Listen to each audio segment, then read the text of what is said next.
میرا نام ڈاکٹر عامر سعید ہے. میں کنسلٹنٹ رومیٹالوجسٹ ہوں. اس وقت میں پریکٹس کر رہا ہوں رومیٹالوجی اتفاق ہاسپٹل میں دن کے ٹائم، اور آفٹرنون میں پریکٹس کرتا ہوں عمار ہاسپٹل میں اور رشید ہاسپٹل میں. میری بیک گراؤنڈ یہ ہے کہ میں نے اپنا MBBS علامہ اقبال میڈیکل کالج سے کیا، اور میری فورن ٹریننگ آئرلینڈ سے ہے، جہاں سے میں نے رائل کالج آف فزیشین سے کنسلٹنٹ رومیٹالوجسٹ کی سرٹیفکیشن لی ہے. اس کے بعد میں نے ایز اے کنسلٹنٹ کام کیا ان آئرلینڈ اور UK فار لاسٹ 3 ایئرس. اور اس کے بعد میں واپس آیا ہوں ود ان انٹینشن کہ پاکستان میں رومیٹالوجسٹ کی بہت کمی ہے، اینڈ اسپیشلی لاہور، جہاں پہ ٹرینڈ اور کوالیفائڈ رومیٹالوجسٹ بہت ہی کم اویلیبل ہیں. یہ اسپیشلٹی بڑی ریئر ہے، اور اس کے پیشنٹس یوزلی دوسرے جنرل فزیشنز یا آرتھوپیڈک سرجنز کے پاس ٹریٹ کرتے ہیں، بیکاز کہ بہت زیادہ رومیٹالوجسٹ اویلیبل نہیں ہیں. Uric acid actually break down product ہے ان سمپل لینگویج کہ جو پروٹینز ہم کھاتے ہیں موسٹلی ریڈ میٹ جو ہے، چاہے وہ مٹن ہوئے چاہے وہ بیف ہوئے، اس کا بریک ڈاؤن پروڈکٹ ہے. بہت سی ادر سی فوڈ ہیں جس میں مچھلی بھی ہے اور پرانز ہیں، جن کی وجہ سے باڈی کے اندر یورک ایسڈ پروڈکشن بڑھ جاتی ہے. لیکن یورک ایسڈ ہائی ہونا اتنا زیادہ ڈینجرس اس لیے نہیں ہے کہ یہ ہر ایک کو بیماری کاز نہیں کرتا. کچھ لوگوں کے اندر جن کے اندر ٹینڈنسی ہوتی ہے یا بہت ہی لمبے عرصے کے لیے یورک ایسڈ ایک سرٹن لمٹ سے ہائی رہے، تو یہ ان کے اندر جوڑوں کی دردیں اور کچھ سم ٹائمز ان کے اندر مسلز کی پرابلم بھی کاز کرتا ہے. لیکن ہائی یورک ایسڈ اگر آپ کو کوئی پرابلم نہیں کاز کر رہا تو سب سے امپورٹنٹ یہ ہے کہ وہ ڈائٹ یا خوراک جس کی وجہ سے یورک ایسڈ ہائی ہوتا ہے اس کا استعمال آپ کم سے کم کریں. اپنے آپ کو ہائیڈریٹڈ رکھیں کہ پانی زیادہ مقدار میں پئیں،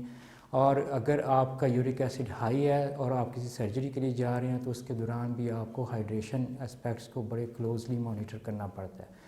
کچھ لوگوں کے اندر جس طرح کہتے ہیں اباؤٹ 60% کے اندر یورک ایسڈ جو ہے اس کا لیول اتنا ہائی ہو جاتا ہے کہ وہ جوڑوں کی دردیں خاص قسم کی کاز کرتا ہے، جس کو ہم گینٹھیا یا گاؤٹ کہتے ہیں. ان کیسز کے اندر ہمیں اس کو ٹریٹ کرنا پڑتا ہے ایسی ٹریٹمنٹ سے جو کہ یورک ایسڈ کو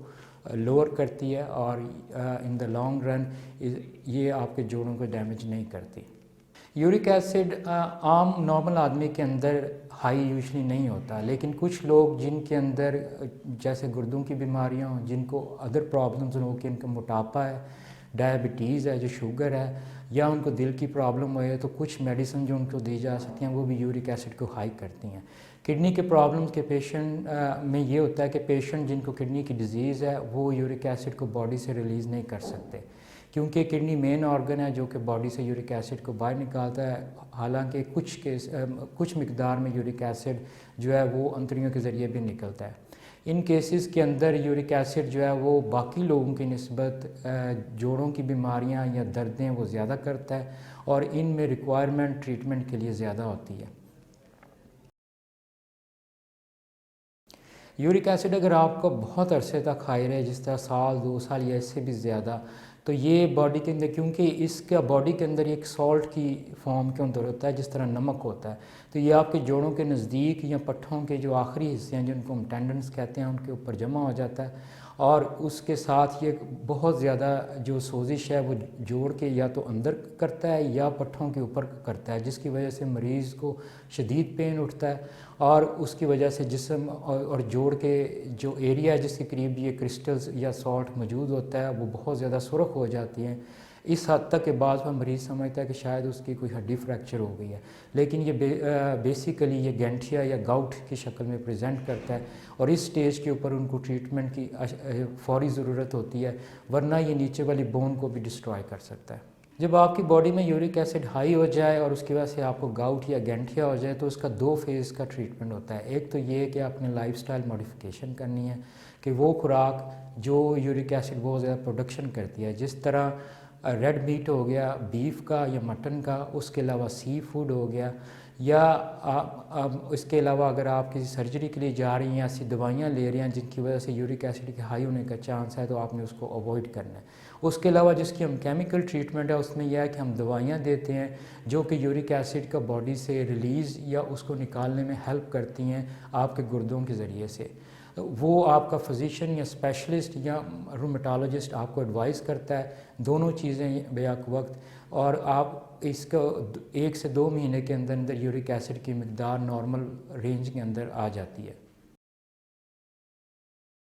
یورک ایسڈ وجہ سے مینلی جو ڈیزیز ہوتی ہے اس کو ہم کہتے ہیں گینٹھیاں گاؤٹ یا گاؤٹی آرتھرائٹس، لیکن اس کے علاوہ یہ کڈنیز کے اندر یا گردوں کے اندر پتھری بھی کاز کر سکتا ہے۔ اس کے علاوہ اگر پیشنٹ آلریڈی موٹاپے کا شکار ہے، اس کو ڈائبٹیز ہے، اس کا لپڈز یا کولیسٹرول بڑا ہائی ہے، ان پیشنٹس کے اندر یہ دل کی بیماریاں بھی کاز کر سکتا ہے۔ لیکن یورک ایسڈ جب نارمل رینج کے اندر ہوتا ہے تو یہ باڈی کے لیے ہیلپ فل بھی ہوتا ہے، اور اس میں آپ کو بہت زیادہ پریشان ہونے کی ضرورت نہیں ہوتی۔ آپ کا جو رومیٹالوجسٹ ہے وہ آپ کو گائیڈ کرتا رہتا ہے کہ آپ نے کتنی مقدار کے اندر دوائی کھانی ہے۔ ہائپر یوریسیمیا کی ٹرم جو ہے وہ یوز کی جاتی ہے کہ اگر آپ کی باڈی کے اندر یورک ایسڈ جو ایک سرٹن رینج ہے جو کہ لیبارٹری کی رینج ہوتی ہیں اس سے اوپر چلا جائے، لیکن ہر ہائپر یوریسیمیا یا ہائی یورک ایسڈ کو